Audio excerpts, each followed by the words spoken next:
কিছুদিন আগেই আমার বিয়ে হয়েছে। বিয়ের পর প্রথম কয়েক মাস সংসারের সবকিছু ঠিকঠাকই চলছিল। অফিসের ব্যস্ততার কারণে বাসার তেমন একটা খোঁজখবর নেওয়া হয় না। কিন্তু কিছুদিন পর দেখলাম সংসারটা কেমন যেন অগোছালো হয়ে যাচ্ছে। সংসারে আমি আর আগের মতো শান্তি খুঁজে পাচ্ছি না। আমার বউয়ের সাথে আমার মায়ের ঝগড়া যেন একদম প্রতিদিনের কারবার হয়ে দাঁড়িয়েছে। অফিস থেকে বাসায় ফিরলেই বউ আমাকে রুমের ভেতরে নিয়ে গিয়ে মায়ের নামে নানান অভিযোগ দিতে থাকে।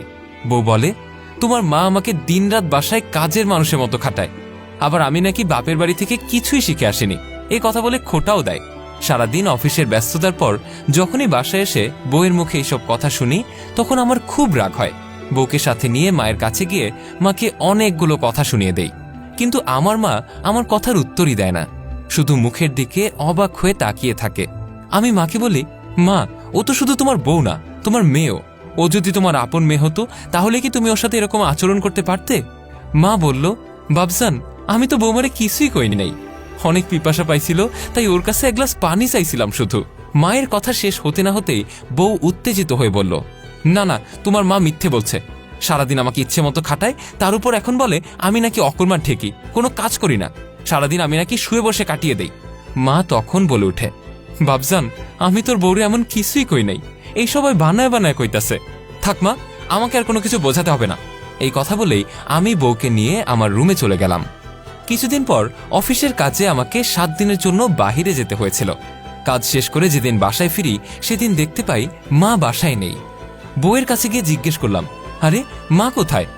ও, তোমার মা তো তুমি যাওয়ার পরদিনই জামাকাপড় গুছিয়ে গ্রামের বাড়ি চলে গেছে। যাওয়ার সময় বলেছে বাসায় নাকি যতদিন আমি আছি ততদিন নাকি সেই বাসায় ঢুকবে না।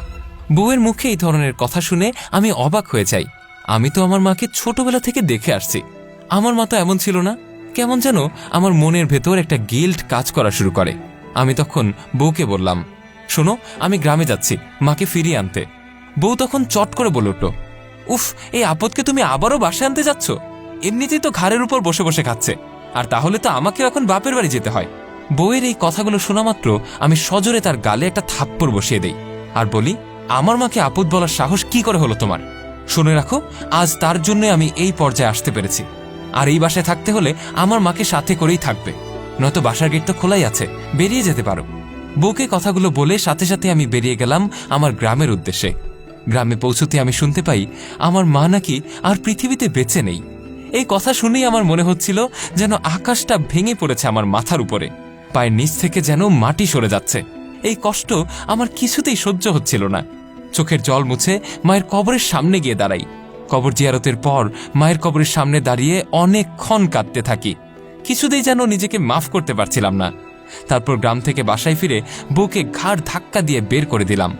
তার কিছুদিন পর আমার চাকরিটাও চলে যায়, আমি একদম বেকার হয়ে যাই, আর কোথাও কোনো চাকরি খুঁজেও পাচ্ছিলাম না। শেষে পেটের ক্ষুধা মেটানোর জন্য সব বেচে দিয়ে রাস্তায় এসে পড়ি। সেদিনে আমি বুঝতে পারি এগুলো আসলে আমার করা মায়ের সাথে খারাপ ব্যবহার আর অবিশ্বাস করার ফল। মাকে অবিশ্বাস আর মায়ের সাথে খারাপ ব্যবহার করার ফল কখনোই ভালো হয় না, এর ফল একদিন না একদিন ঠিকই ভোগ করতে হয়। ভিডিওটি ভালো লেগে থাকলে লাইক, কমেন্ট এবং শেয়ার করতে ভুলবেন না। কমেন্ট বক্সে জানান আপনার মূল